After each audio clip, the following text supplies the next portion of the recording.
जय हिंद सभी स्टूडेंट को मेरी तरफ से प्यार भरा और दिल से नमस्कार। और मैं लेके आ चुका हूँ आपके सामने 30 और 31 के लिए हिंदी का पेपर आ चुका है आपके सामने। देखिए और बताइए कितने क्वेश्चन आप सही करते हो। अगर 30 तारीख को अगर ये क्वेश्चन आपसे पूछे जाएंगे पेपर में तो आप बता सकते हो कि यूपी पुलिस में हिंदी के कितने क्वेश्चन आप सही कर सकते हो। चलो देखते हैं आज की इस क्लास में। जिससे पहले एक बार लाइक शेयर और सब्सक्राइब करना आपको नहीं भूलना है, क्योंकि मैं सारे क्वेश्चन आपके पेपर में अभी तक जो मैंने पढ़ाया है उसके बाद एक भी क्वेश्चन आपको देखने को नहीं मिला है मेरे दोस्त। पहला क्वेश्चन स्टार्ट करते हैं। चलो देखिए, हिंदी भाषा के विकास का सही अनुक्रम कौन सा है। यानी जो जो हिंदी भाषा का धीरे धीरे विकास हुआ उसका सही क्रम कौन सा है ये आपको बताना है। तो यहाँ से देखो, मैं आपका ज़्यादा समय नहीं खराब करूँगा। इसमें प्रैक्टिस सेट में कम से कम 15 मिनट में इसको मैं पूरा कराने की कोशिश करूँगा। देखो, सबसे पहले पाली, प्राकृत, अभ्रक या फिर हिंदी।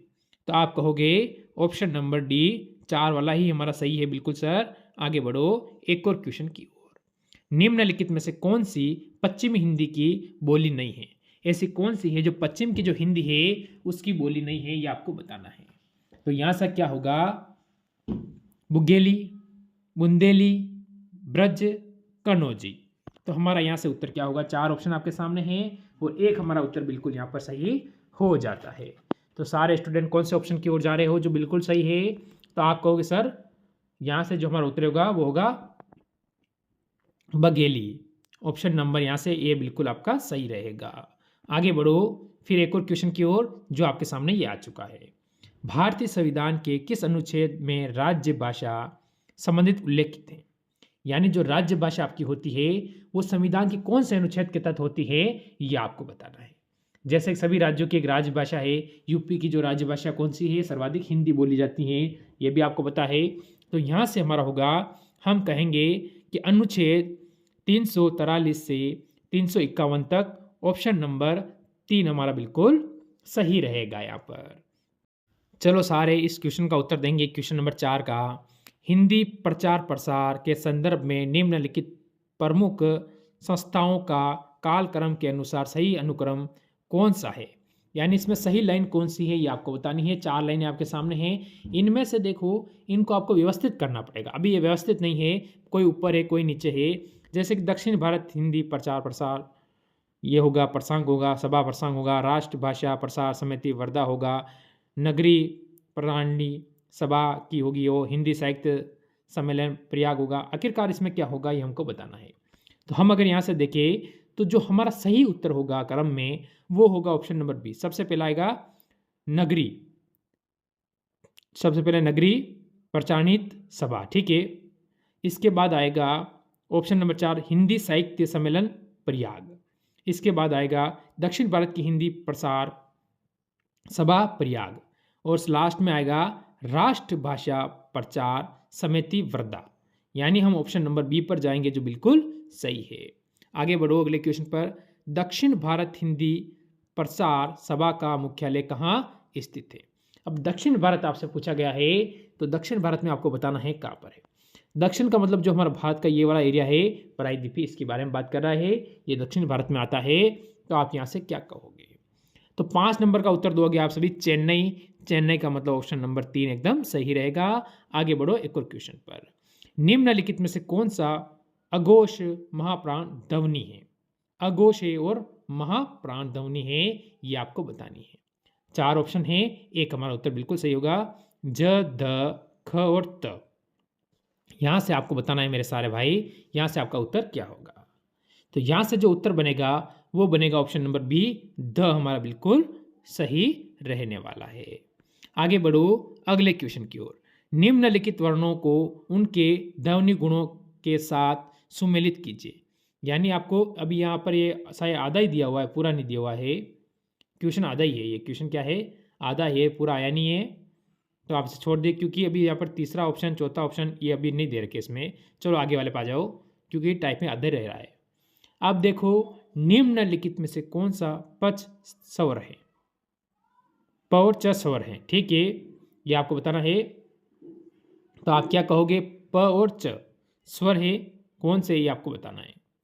तो हम यहाँ से क्या कहेंगे, हम सभी यहाँ से कहेंगे आ। ऑप्शन नंबर बी बिल्कुल सही रहेगा। 2 वाला बिल्कुल सही है। आगे बढ़ो फिर एक और क्वेश्चन की ओर। जिसको रोकना या निवारण करना कठिन हो वाक्य के लिए एक शब्द क्या होगा? जिसको रोकना भी कठिन हो और उसका निवारण करना भी कठिन हो, उसके लिए आपसे वाक्य के लिए एक शब्द पूछ रहा है, तो बताओ उसके लिए एक शब्द क्या होने वाला है? ये हमारा यहाँ से उत्तर क्या होगा ये बताना है। तो हम कहिए यहाँ से क्या कहेंगे, जल्दी से बताइए इसका उत्तर क्या होगा? दुर्निवारण, ऑप्शन नंबर यहाँ से भी एक बिल्कुल सही है। आगे बढ़ो एक और क्वेश्चन की ओर। करुण रस का स्थायी भाव क्या है? करुण रस होता है, उसका स्थायी भाव आपसे पूछा है, हमें बताना है करुण रस का स्थायी भाव कौन सा होता है। इनमें से चार में से एक, दो, तीन और चार, चार ऑप्शन आपके सामने हैं और एक हमारा उत्तर है जो बिल्कुल सही और सटीक यहाँ पर होने वाला है। तो मेरे सारे स्टूडेंट कहेंगे शोक करुण का होता है, शोक ऑप्शन नंबर 3 बिल्कुल सही है यहाँ पर। आगे बढ़ो फिर एक और क्वेश्चन की ओर। तो यहाँ से इसका उत्तर देंगे साधारीकरण एल्बम धर्म का होता है जिसका कथन, कथन आपको बताना है इसमें कथन क्या है। तो कथन हमारा क्या हो सकता है, सारे स्टूडेंट यहाँ से बताएंगे 11 नंबर का उत्तर। तो क्या होगा? रामचंद्र शुक्ल, रामचंद्र शुक्ल यहाँ से आपका उत्तर मेरे मित्र बिल्कुल यहाँ पर सही होगा, ऑप्शन नंबर 1 ही। किसका कथन है? तो रामचंद्र शुक्ल का कथन है। 12 नंबर क्वेश्चन आपके सामने आया है। चटक न छाड़त घटत हूँ, सजत नेह गंभीर, फीको परे न बरू फटे, रयो चोल रंग चीर। ये आपको बताना है इसमें कौन सा अलंकार आपसे पूछा गया है, तो इसमें अलंकार कौन सा है ये आपको बताना है सारे मित्र। 12 का क्या कहेंगे? तो हम यहाँ से आपके सामने चार ऑप्शन हैं, चारों में से आपका उत्तर क्या होगा ये आप जल्दी से बताने की कोशिश करेंगे सारे बच्चे। तो हम यहाँ से कहेंगे प्रतिव स्तूपमा, ऑप्शन नंबर 4 पर हम जाएंगे जो बिल्कुल सही है। आगे बढ़ो अगला क्वेश्चन, ये मैं आपको HW दूंगा, इसका उत्तर आप मेरे को कमेंट करेंगे। चाहूँ तो आप कहो तो मैं इसमें से एक दो काट सकता हूँ ऑप्शन, पर इसका उत्तर आपको कमेंट करके ही बताना है। यहाँ से ऑप्शन ए और ऑप्शन 3 नंबर और ऑप्शन आप 2 नंबर काट दीजिए, बाकी इन 2 में से आप उत्तर मेरे को कमेंट कर सकते हो, उससे तैयारी का पता चले। चलो सभी स्टूडेंट बताएंगे इसका उत्तर। निम्नलिखित में से कौन सा सप्तक परंपरा का कवि नहीं है?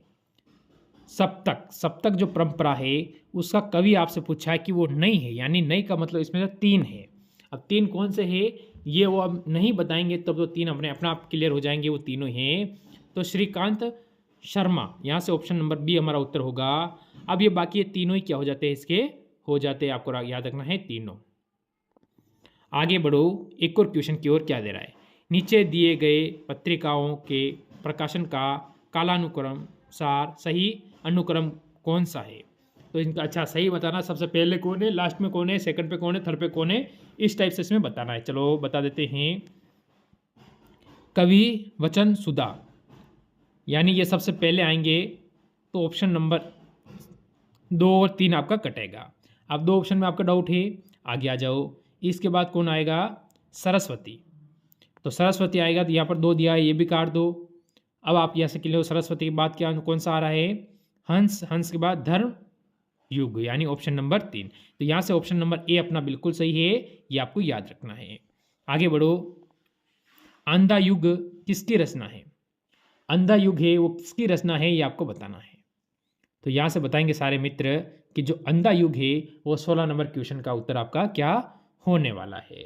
तो धर्मवीर भारतीय, धर्मवीर भारती है, उनकी रचना का नाम है अंधा युग। आगे बढ़ो। देखो काव्य में उदांत तत्व को सर्वाधिक महत्व किसने दिया है? सर्वाधिक महत्व किसने दिया है ये आपको इसमें बताना है। तो 17 नंबर का उत्तर यहां से देंगे सारे भाई, क्या होने वाला है। तो यहां से आप बताओ जल्दी से आपका उत्तर क्या है। सारे स्टूडेंट यहां से अपना उत्तर देने की कोशिश करेंगे, जल्दी दो आप यहां से अपना उत्तर। तो हम यहां से कहेंगे लोजाई नस, लोजाई नस यानी ऑप्शन नंबर 2 हमारा बिल्कुल सही और सटीक उत्तर यहां से बनेगा।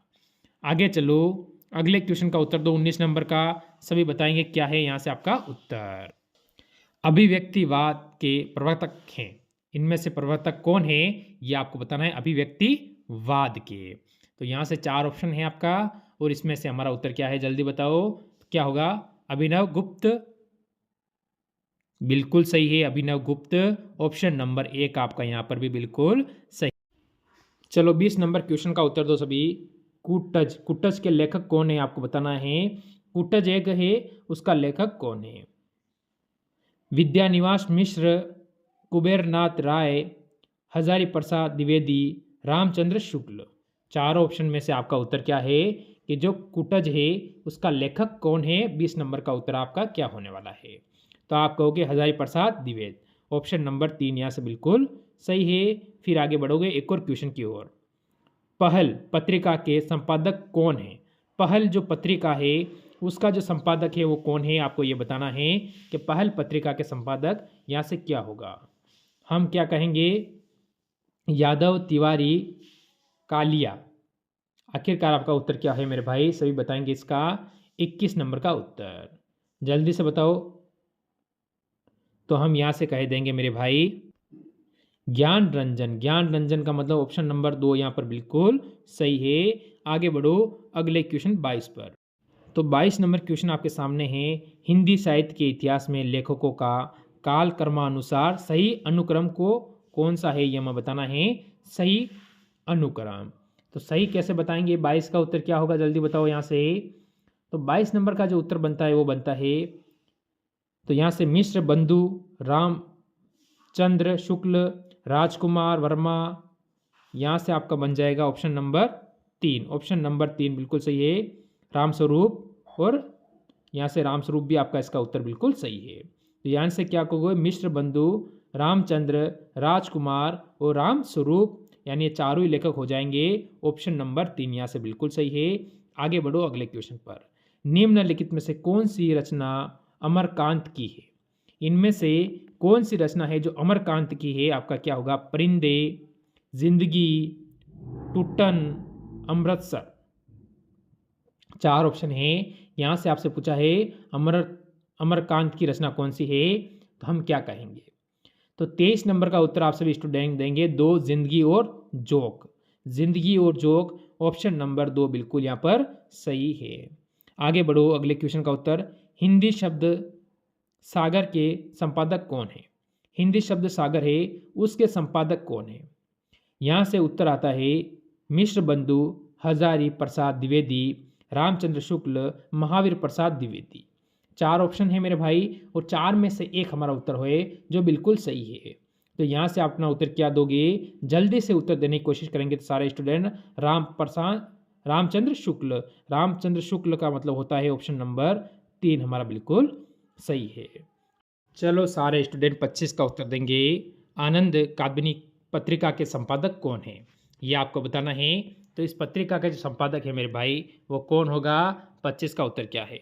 यहाँ से है महावीर प्रसाद द्विवेदी, भारतेंदु हरिश्चंद्र, ठीक है, राजा प्रसाद सित्रे हिंद, यहाँ से चौधरी बद्री नारायण।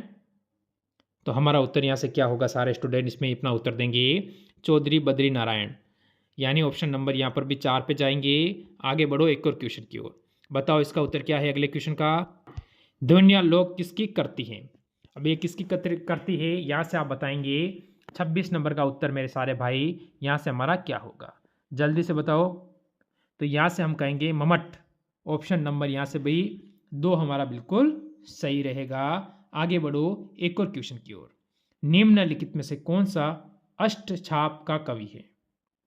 इनमें से ऐसा कौन सा है जो अष्टछाप है उसका कवि है? तो आप क्या कहोगे? यहाँ से मेरे सारे मित्र बताएंगे अष्टछाप का कवि कौन है। तो हम क्या कहेंगे? मीराबाई, रस खां, सूरदास, विद्यापति। तो आप सभी कहोगे सूरदास सर हमारा सही ऑप्शन नंबर 3 एकदम बिल्कुल सही रहेगा। अब चलो ठीक है, तो आज किस आगे और क्वेश्चन चलो नहीं आए, कोई बात नहीं। तो ये थे आज के टॉप क्वेश्चन। ज़रूर कमेंट करना कैसी लगी क्लास। आज मेरे को पता थोड़ी सही लगी होगी आपको, फिर भी मैंने कोशिश की कि अच्छे से बना सकूँ, क्योंकि अभी थोड़ा सा क्या यहाँ पर नेटवर्क प्रॉब्लम आ रहा है, तो कहीं कहीं आवाज़ कटती है, कुछ हो रहा है इसके कारण। तो मैं इस क्लास को यहीं विराम दूंगा। मिलेंगे एक और नई क्लास के साथ। सभी को जय हिंद, जय भारत।